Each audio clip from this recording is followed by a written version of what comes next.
Hola, ¿qué tal mis queridas amigas de Retos Femeninos? Qué gusto que nos acompañen con este tema, todo lo que uno quisiera saber de genética y que nosotras mismas, no nos atrevemos a preguntar. Y en el campo de la genética hay tantos avances, tantos descubrimientos, tanto que decir, tanto que indagar, que buscamos a un genetista. Ahora mismo se los voy a presentar porque nos trae un tema que considero que es buenísimo debido a sus investigaciones. Él está en la consulta, en la clínica, pero también en el campo de la investigación. Es médico especialista justamente en genética médica y genética de la reproducción en el Hospital Médica Sur. Es investigador del Instituto Nacional de Perinatología. Es académico de la Facultad de Medicina de la UNAM en las asignaturas de embriología y genética humana. Así es de que me siento de verdad muy contenta y muy honrada, doctor, que nos reciba, ahora sí que casi que en su consultorio, para hablar de estos temas. ¿Cómo está? Muy bien, muchas gracias. Un saludo a todo tu auditorio y encantado de estar aquí platicando de estos temas. Sí, yo creo que son muy interesantes y decía yo que hay un gran campo, ¿no? Que no ha sido explorado, pero que también se ha avanzado ya muchísimo para pues, resolver algunas preguntas que yo tengo. Haga de cuenta que yo soy la metiche que va a su consultorio por algún problema genético, reproductivo, pero que me surgen algunas otras preguntas y pues aquí tengo al especialista que afortunadamente las puede contestar. Hay un mito, doctor, en que entre parientes, si procrean, digamos, entre primos, lo demás sería, pues, se han dado casos, aún sin saber, ¿verdad? Aún sin saber que son incluso hermanos o medios hermanos que están procreando un bebé, que se enamoran y que crean, no estoy hablando de un caso de violencia sexual, etcétera, ¿no? Pero los hijos entre parientes cercanos, sería mejor indagar en la genética para ver, eh, pues, si pueden traer estos bebés alguna enfermedad. Sí, claro, hoy en día existen pruebas que nos permiten saber ese tipo de riesgos, pero contestando a la primera parte de la pregunta, ¿es un mito o no es un mito esto de que el hecho de ser familiares pueda traer, principalmente la gente piensa que puede traer malformaciones en la descendencia, en los hijos? Y esto es completamente un mito, es algo que en muchas parejas que me ha tocado atender, que tienen algún parentesco, ya sea un poquito más lejano o muy cercano, existe ese gran temor de que sus hijos invariablemente van a llegar con alguna malformación. En realidad, en la mayoría de las ocasiones, esto no ocurre. Los hijos, los descendientes de una pareja consanguínea, que son familiares entre ellos, no tienen ninguna malformación. Lo que sí es un hecho es que en comparación con parejas que no son consanguíneas, que no tienen este parentesco, sí tienen mayor riesgo, porque obviamente comparten parte de su información genética. Y mientras más cercano sea el parentesco, más compartirán ese material genético y entonces habrá relativamente un mayor riesgo de que pudiera presentarse alguna situación. Pero para poner las cosas un poquito más en contexto, podríamos decir que absolutamente todos, toda la población que nos percibimos sanos, tenemos algún riesgo de tener un hijo con alguna malformación o alguna enfermedad genética, porque este tipo de enfermedades en la mayoría de las ocasiones suceden por accidente, accidentes que le pasan a cualquier persona. Y entonces todos tenemos riesgo. Se estima que más o menos el 3% de las parejas, 3 de cada 100, pueden llegar a tener una de estas enfermedades en la descendencia. Y cuando la pareja es consanguínea, se dice que se duplica o incluso se triplica el riesgo. ¿Esto qué quiere decir? Que en lugar de ser 3% sería 6 o 9%. ¿Qué quiere decir esto? Pues que de 100 parejas consanguíneas, tal vez 6 o tal vez 9 sí tengan un descendiente con alguna malformación o con alguna enfermedad genética, pero el resto no. Y para irnos más tranquilos con este tipo de parejas, existen pruebas genéticas que se le hacen a ambos miembros de la pareja y que nos permiten saber justo de esas partes que comparten de material genético, si hay alguna que vaya a condicionar una enfermedad genética. Y entonces podemos advertirles. cuál es la enfermedad genética que pudiera llegar a tener su hijo o su hija y con qué probabilidad puede llegar a suceder esto. Pero lo que es todavía más impresionante es que esta información la podemos acompañar de técnicas de reproducción asistida para tratar de seleccionar a los embrioncitos que en realidad vienen sanos. Ujú. Porque luego se dan casos, o sea, no estoy hablando del incesto, ¿no? El incesto, Ujú. pues es un delito, e incluso yo no sé legalmente si hay alguna, digamos, parte en la ley que permita, digamos, un aborto legal si se tratara, por ejemplo, de una violación de padre a hija, o de abuelo a nieta, o entre hermanos, ¿no? Me parece que estaría, digamos, permitido. Pero, por ejemplo, conocer a un primo segundo, sobre todo si no se han tratado desde chiquitos, que de repente viene la familia de Monterrey o de Sonora y luego resulta pues que se hacen parejitas, que los primitos se juntan, bueno, Sí, hasta hay una vulgaridad que dicen a la prima se le arrima, ¿verdad? casi es. No me gusta, pero bueno, hasta se ha hecho un dicho de eso. Entonces, bueno, lo que usted nos dice puede, digamos, entre comillas, dejar pues más descansados, ¿verdad? Menos preocupados a este tipo de casos que se enamoran, que se llegan a enamorar. Ahora, se decía entre reyes, entre nobles, ya ves, las familias reales, que eran muy Es, pequeñitas, o incluso de comunidades muy chiquitas, de menonitas, o incluso la comunidad judía y algunos otros grupos étnicos, que también terminan entre ellos teniendo bebés, ¿no? Se decía de una enfermedad de los reyes, ahorita no me acuerdo cuál es, pero en ese caso, ¿qué pasó? sí, ha habido varias enfermedades en las monarquías. Una de las más famosas ha sido la hemofilia y en comunidades muy cerradas, en donde pues, hay mucha endogamia, esto es reproducción entre la misma comunidad, miembros de la misma comunidad. Por ejemplo, entre población judía hay otro tipo de enfermedades, eh, eh, principalmente de las que llamamos metabólicas. Ahí lo que se combina son dos situaciones. Uno, que la propia comunidad pequeña van formando parejas entre ellos. Y entonces la variación de los factores genéticos es mínima. Entonces prácticamente la misma información genética se está repitiendo una y otra vez. Eh, Ese hecho por sí solo no condiciona una enfermedad o una malformación. Y ahí es donde viene el otro factor importante. Si en algún momento, como le puede pasar a cualquier persona, a alguien se le daña el material genético y entonces queda con la posibilidad de transmitir por herencia esa característica, entonces, si no hay una reproducción hacia otros grupos poblacionales, pues entonces se puede estar repitiendo en varias personas de la misma población. Y es ahí cuando, ya estando distribuida esa variante genética, lo que antes le llamábamos esa mutación, en varias personas que no la padecen porque suelen estar o quedarse guardadas en el material genético, hasta que se forman parejas en donde el varón y la mujer tienen el mismo factor genético para esa enfermedad y lo pasan al mismo tiempo a un solo bebé, ese bebé es el que puede presentar la enfermedad.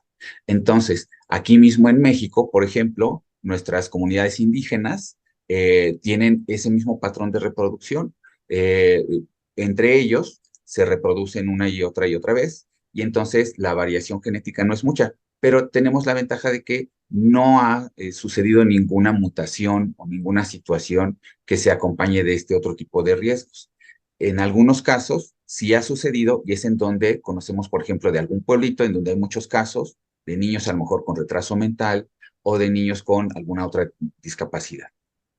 Ahora, doctor, usted decía algo muy importante, que ahora era posible estudiar la genética, incluso antes de concebir un bebé, que a mí se me hace pues fundamental. El otro día estaba yo escuchando el caso de una persona cuyos dos hijos se habían muerto de cáncer, igualito, o sea, de la misma enfermedad, uno a los 2 añitos y otro a los 4 años.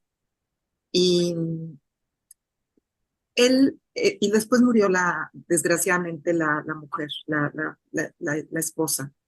Pero él, tratando de hacer un nuevo proyecto de vida, pues tenía miedo de que él fuera el que estaría transmitiendo esa parte del cáncer, esa parte genética. Uh Eh, -huh. y entonces él se aventuró. La verdad es que no se hizo ningún examen. y nada. Y bueno, resultó que los bebés que nacieron a partir de un segundo matrimonio, pues estaban bien, afortunadamente. Pero bueno, se la jugó. Ahora ya es posible, doctor, ver si yo fue el que transmití esa parte Sí, dañina del gen. sí, aunque varía un poquito dependiendo del tipo de cáncer, digamos que con los otros médicos especialistas con los que más trabajamos de la mano es con los oncólogos. Hoy hay una amplia gama de pruebas genéticas que se pueden ofrecer para diferentes tipos de cáncer y que nos pueden identificar si hay algún factor genético involucrado en cada caso y si ese factor genético lo están transmitiendo a la descendencia. Primero, si lo recibieron de sus propios padres y después si ya lo transmitieron o tienen posibilidades de transmitirlo a la descendencia. Ahí esta información es bien relevante porque muchos de estos tumores o muchos de estos cánceres no se manifiestan sino hasta edades ya más avanzadas. Y entonces, si no hacemos este tipo de pruebas que le llamamos predictivas, puede completarse todo el curso normal del cáncer, siendo que si los identificamos de manera muy temprana, podemos comenzar a modificar el estilo de vida o hacer un seguimiento rutinario que nos permita evitar desenlaces tan desafortunados como la muerte de una persona. Entonces, hoy en día, eh, la mayoría de los oncólogos, a la par que están tratando a sus pacientes, indican pruebas genéticas para tratar, uno, de identificar si hay un mayor riesgo para otros familiares y dos, porque en algunas ocasiones la variante genética nos va guiando en el correcto tratamiento de cada uno de esos cánceres. Es igual el estudio, doctor, que se le hace a las personas que quieren saber qué enfermedades pueden ellas mismas desarrollar.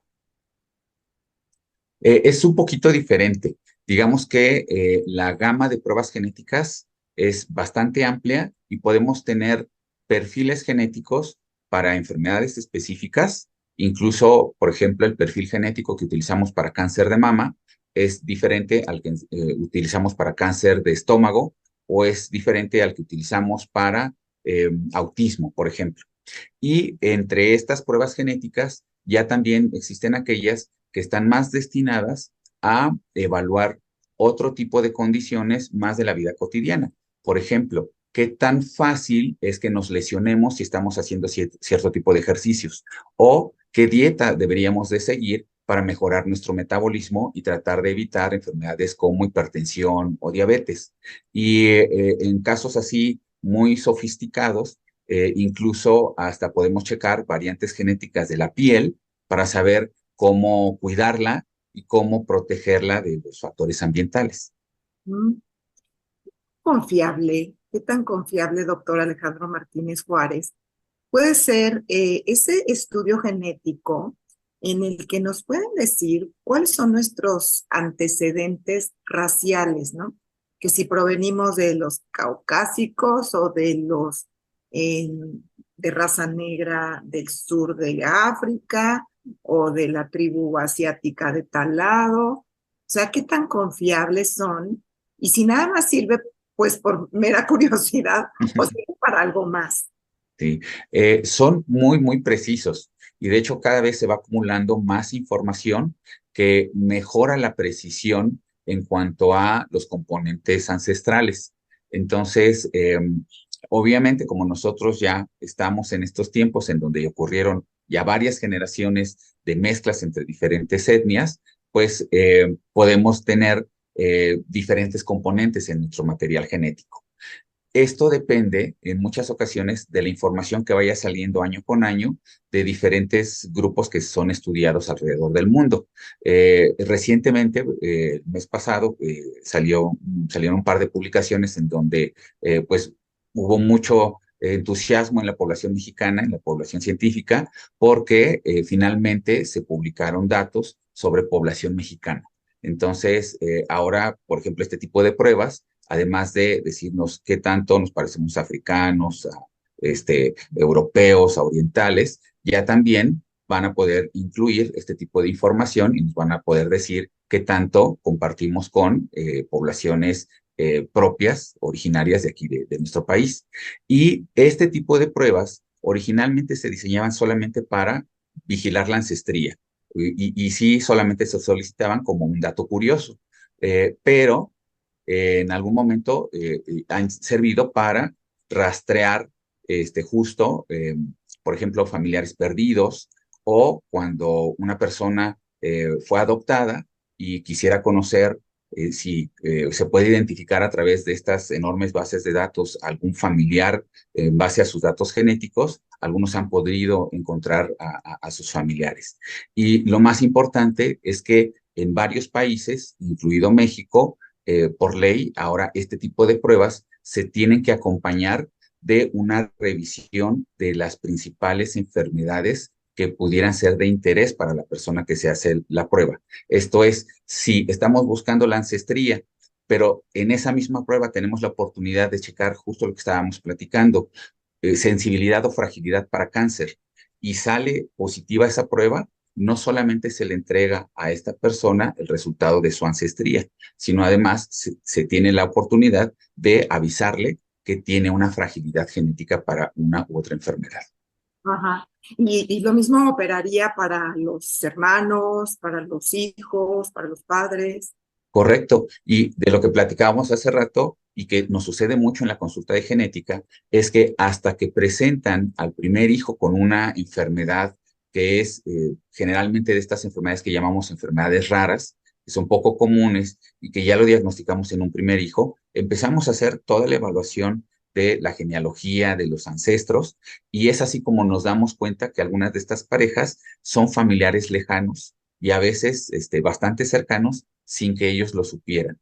La conducta de reproducción del ser humano es bastante sui generis, y también eso junto con que somos muy viajeros, pues resulta que una misma persona puede tener hijos en uno y en otro estado de la República o en uno y en otro país, y finalmente los descendientes se llegan a conocer, tienen o comparten afinidades, se enamoran y tienen el deseo de tener hijos. Y es así como en algunas ocasiones nos llegamos a dar cuenta que en realidad sí compartían bastante proporción de su material genético. Entonces, esto que sonaría como muy difícil de que sucediera, en realidad para nosotros los genetistas es una constante. Ahora, doctor, se dice que los hijos de parejas diferentes, digamos, fortalecen no la raza, sino fortalecen a esa persona en su genética. Yo no sé si es un mito o es al revés. Los hijos de pareja de diferentes razas son menos fuertes. ¿Cómo es? Ahí a lo que apostaríamos, y esto basados en principios biológicos, es a fomentar la variabilidad. Entonces, digamos que eh, como especie, lo que más nos beneficia es promover o aumentar la variabilidad. Y entonces, entre tener características de nuestro propio grupo y tener características de nuestro grupo poblacional y de otro diferente, puede tener mayores ventajas el que proviene de dos grupos diferentes. Por decir algo, nosotros aquí tenemos cierta estatura, tenemos cierta masa muscular, pero al formar pareja con alguien, por ejemplo, de África, en donde son de talla más alta y son de mayor musculatura, pues entonces esa mezcla daría una ventaja, ¿no? Entonces, todo es a resultado de estas combinatorias, pero siempre en biología pues decimos que se busca fomentar la variabilidad. Entonces, las reproducciones, por ejemplo, entre grupos diferentes, entre familias diferentes, entre etnias diferentes, fomentaría tal vez ciertos beneficios para la población. Ahora, doctor, ¿hay razas puras? ¿Sigue habiendo razas puras en el planeta? No, de hecho, ya desde inicios de este siglo se ha hecho mucho énfasis por tratar de eliminar ese concepto de razas, porque justo con este tipo de pruebas genéticas, cada vez es más contundente la evidencia de que no hay individuos de raza pura. Además, el problema que teníamos es que este concepto de razas pues tenía una connotación discriminatoria. Entonces, aunque en sus orígenes perseguía unos fines pues bastante puros, biológicos, altruistas, después se fue como que degenerando el concepto de raza. Y hoy el concepto ya no es sustentable, dado que todos somos en realidad una mezcla de diferentes etnias. Y de hecho, las principales razas que se distinguían, que eran muy poquitas, ahora pues están completamente diluidas y sabemos que formamos, o nuestra constitución está formada por muchos pequeños pedacitos de muchas diferentes etnias. Entonces, prácticamente, si hacemos una prueba en cualquier mexicano, podemos identificar componentes europeos, asiáticos y propiamente americanos. Entonces, ya no podemos defender ese concepto de razas puras, y lo que sí llegamos a identificar en algunas ocasiones son poblaciones que por diferentes situaciones estuvieron muy incomunicadas, y todavía podemos tener individuos con alto componente indígena, por ejemplo, ¿no? O sea, oriundo de esa región. Pero aún así es prácticamente imposible encontrar a alguien con características únicas. Ujú. Sí, y a mí lo que más me gusta de todo esto era lo que decía, de se elimina todo esto del racismo, porque si nos hacemos Correcto. una prueba genética tenemos de todo. Doctor, ¿se puede elegir el sexo del bebé y con qué exactitud o probabilidad? Ok. Sí, sí se puede elegir el sexo del bebé.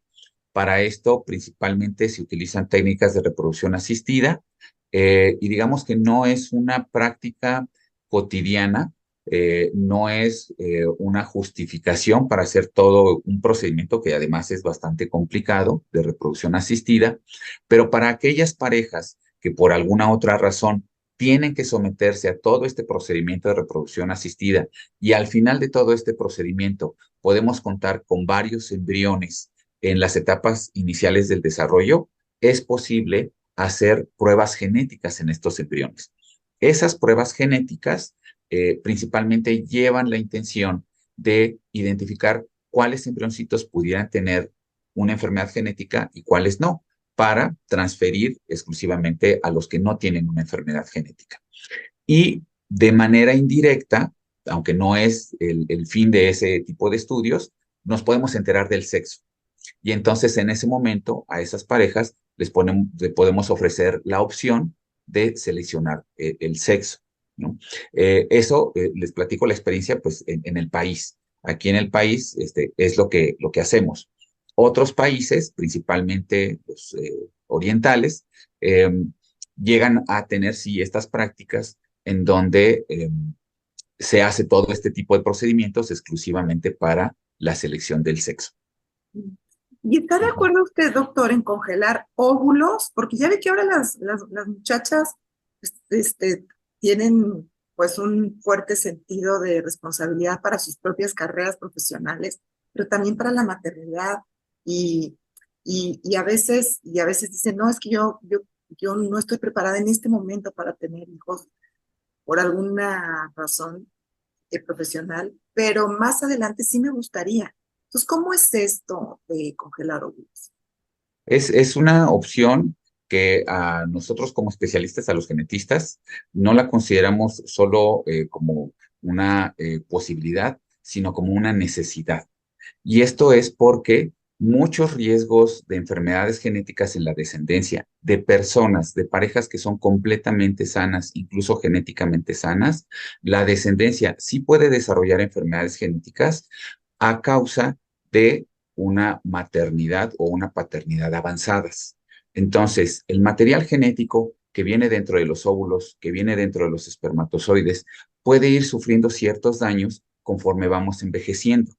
Y ahí la diferencia que hay entre los espermatozoides y los óvulos es que los varones cambiamos espermatozoides más o menos cada 3 meses, ¿ok? Y son completamente nuevos. Las mujeres no. Las mujeres ya desde que nacieron ya traían todos los óvulos que iban a utilizar.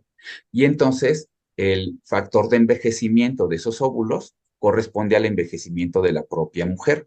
Si una mujer se embaraza a los 15 años, tendrá óvulos de 15 años, y si se embaraza a los 40 años, tendrá óvulos de 40 años. Es bien sabido que después de los 35 años comienza a aumentar exponencialmente el riesgo de tener hijos con ciertas alteraciones genéticas encabezadas por el síndrome de Down. Entonces, muchos de estos casos pudieran evitarse si preserváramos óvulos en etapas de reproducción ideales, entre 20 y 30 o 35 años. Entonces, el que hoy en día muchas mujeres que tienen un proyecto de vida a largo plazo, pero que no quieren renunciar a ese deseo de la maternidad, eh, este tipo de decisiones es de mucha responsabilidad y en realidad cambia mucho el destino reproductivo de esa persona o de esa pareja, porque si dejamos todo a la naturaleza, pudiera ser que cuando decidan, después de completar su programa de vida, cuando decidan reproducirse, pudieran estar en riesgos altísimos y congelando o criopreservando los óvulos, podríamos estar con riesgos de una jovencita de 15 o de 20 años. Bueno, esta es una pregunta que también le tengo que hacer, ni modo, doctor.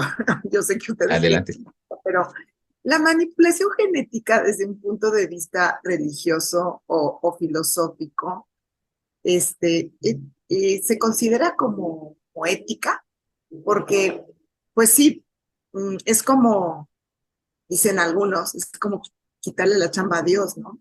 Que Dios nos Ujú. manda así como somos, o sea, hombres, mujeres, y no le ha salido tan mal, porque más o menos somos 50 y 50% a nivel Sí. mundial. Pero, por ejemplo, tienen un déficit de mujeres en China, porque como antes tenían la política de un solo hijo por familia, cuando China empezó a crecer, crecer, crecer, Ujú, ujú. a tener a la población, el número de habitantes, pues usted sabe que muchas mujeres incluso prohibieron los ultrasonidos, porque preferían varones.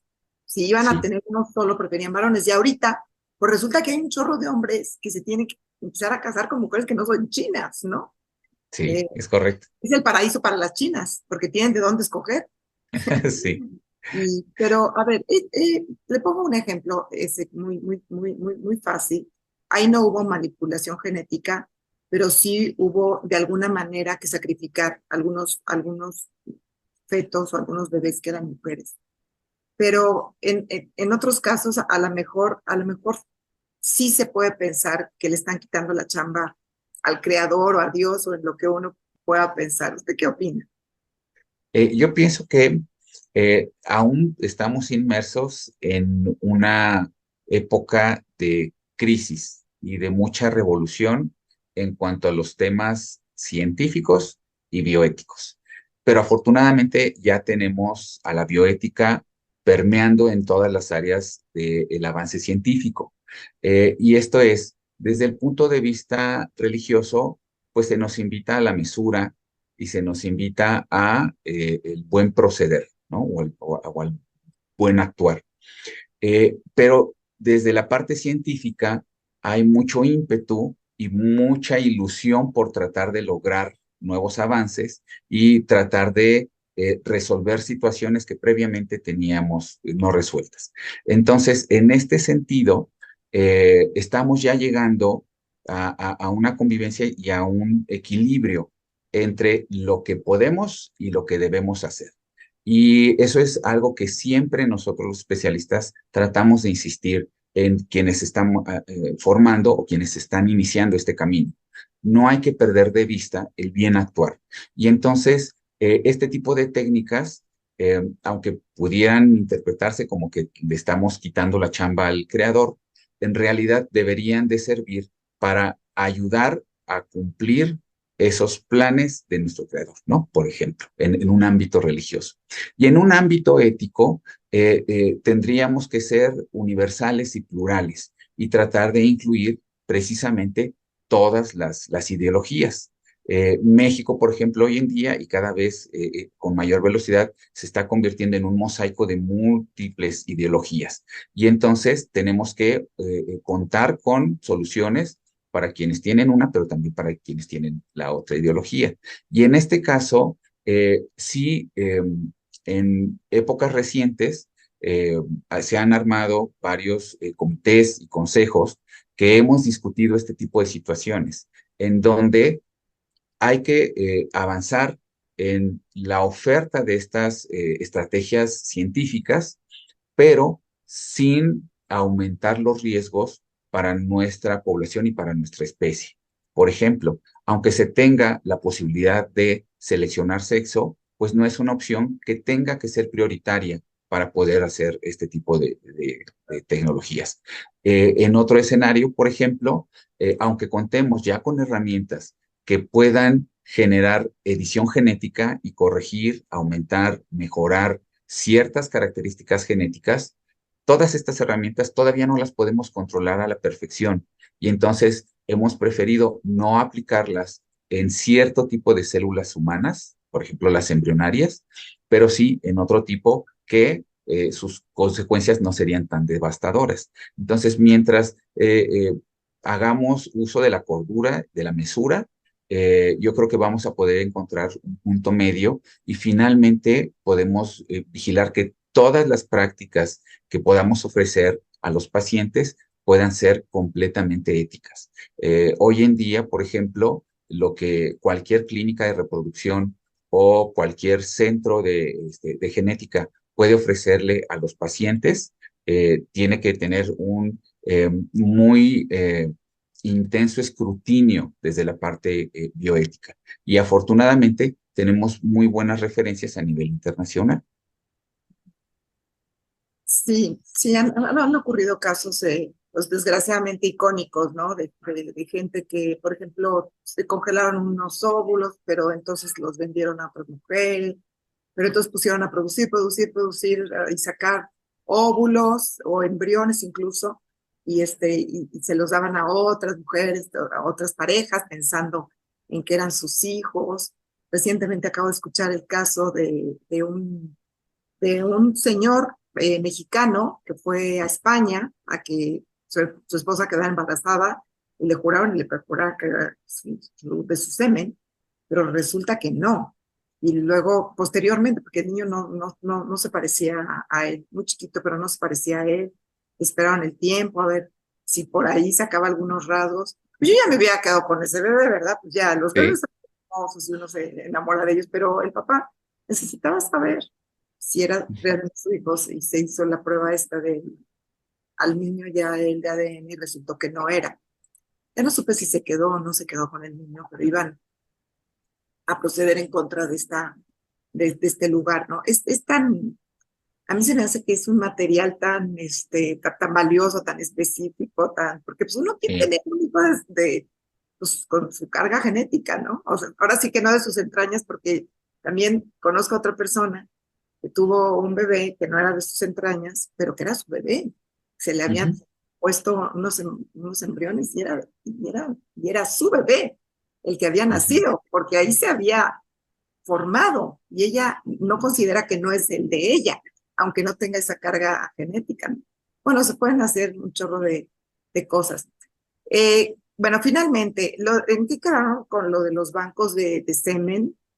Si eran permitidos, si no eran permitidos, porque también se hizo pues mucho abuso en ese sentido de decir que era de determinadas características el semen y resultó que no, porque pues un salta para atrás, ¿no?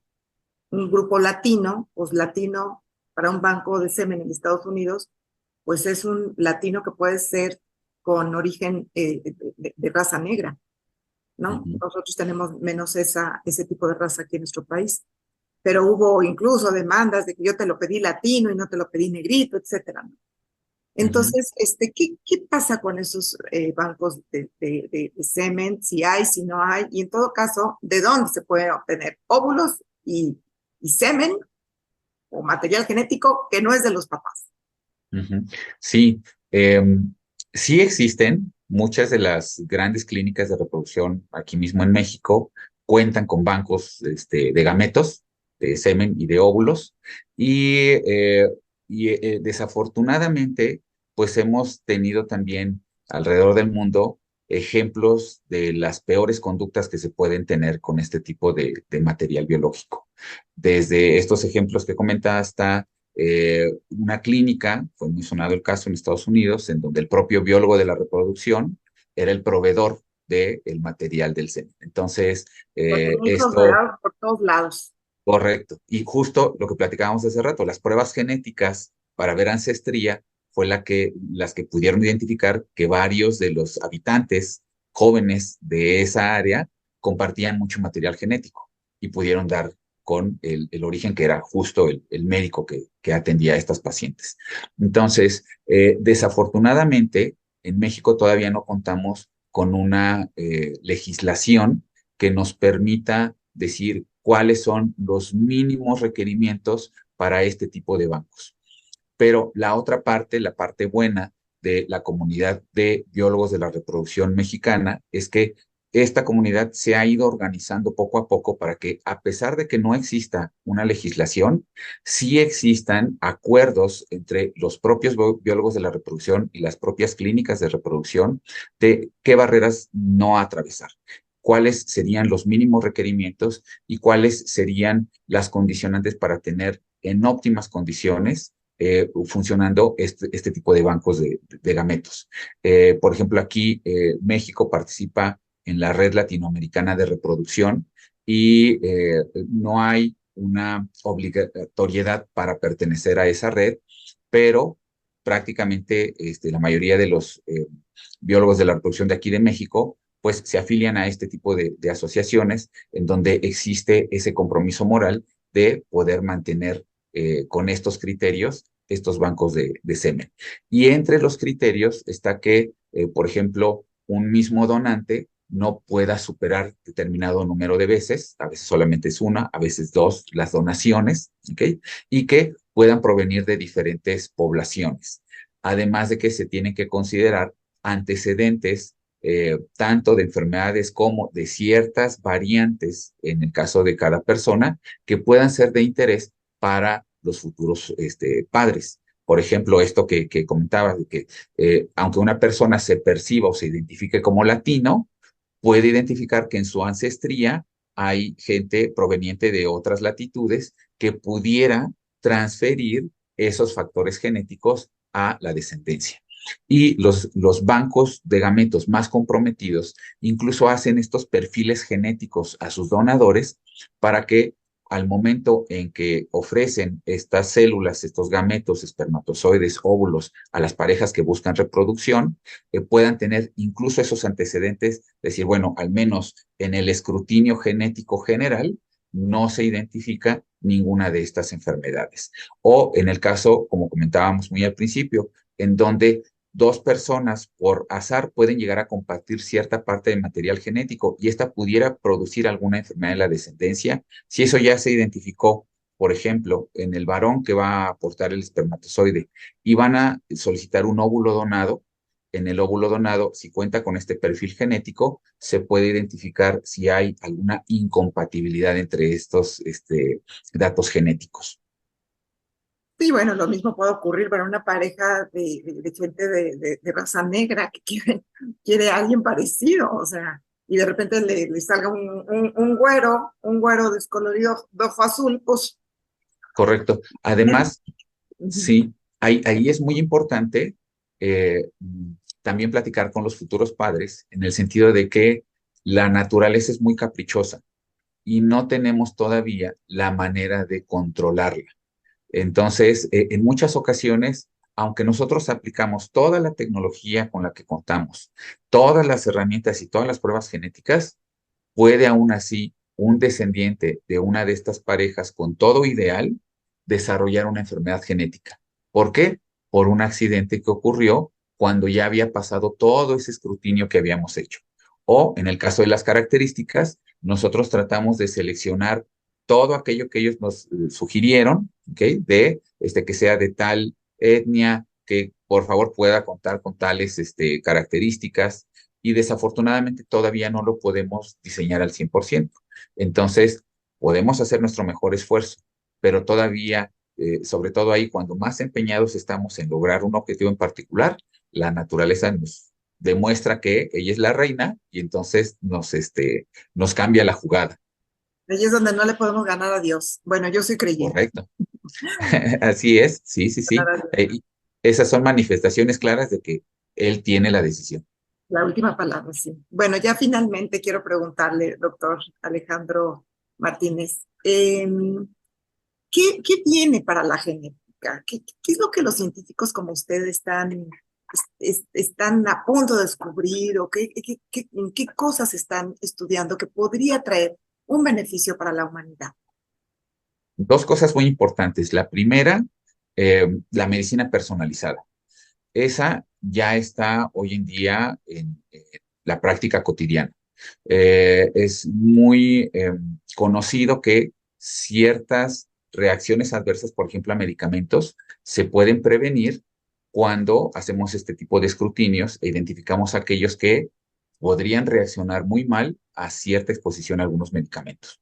Entonces, ese tipo de pruebas cada vez son más rutinarias y las vamos a tener más asociadas a enfermedades comunes como diabetes, hipertensión, riesgo cardiovascular. Y la otra es, sobre todo en el área de las enfermedades raras y de las enfermedades genéticas, se están desarrollando cada día mejores intentos por ofrecer terapias génicas, en donde antes lo que se ofrecía para este tipo de enfermedades eran cuidados generales o cuidados más bien sintomáticos de alguna de toda la pléyade de sintomatología que pudiera tener esa enfermedad. Hoy en día lo que se está tratando de realizar es reponer aquello que salió mal en el material genético, que esa reposición sea permanente y que pueda difundir a todo el cuerpo de la persona que lo padece. Con este tipo de logros, entonces, podríamos en un futuro no muy lejano curar enfermedades de tipo genético. Qué maravilla, pues ojalá que se apuren, porque yo cada vez veo más gente, doctor, no sé si tenga que ver con, con lo que comemos, con lo que respiramos, con lo que pensamos, o estoy muy en esos ambientes porque tengo varios casos cercanos, pero de gente con cáncer, con arteriosclerosis, con enfermedades cardíacas, en fin, algo está pasando, algo estamos haciendo mal. ¿Sí? Primero empezamos a hacer algo muy bueno, tan bueno que empezamos a vivir más tiempo. Entonces, hoy el promedio de vida pues está por allá de los 70 años y subiendo todavía. Entonces, esto nos ha expuesto por más tiempo a muchas cosas que antes ni siquiera existían, ¿no? Entonces, por ejemplo, todos estos componentes plásticos, todos estos tóxicos o contaminantes ambientales, pues que no sabíamos que existían o incluso otras generaciones, hace 3, 4 generaciones, no existían estos materiales y entonces pues jamás estuvieron expuestos. Entonces, hoy en día todavía hay muchas cosas que desconocemos, pero es un hecho que varios de estos factores ambientales nos están dañando y pueden sobre todo modificar parte de nuestro material genético.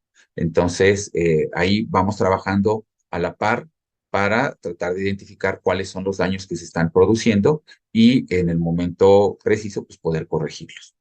Doctor, pues yo le agradezco muchísimo que nos haya puesto al tanto de todas estas descubrimientos, todas estas cosas que debemos saber. La genética es muy desconocida para muchos de nosotros y sin embargo va rapidísimo, descubriendo, adaptando, mejorando, aportando cosas para la humanidad.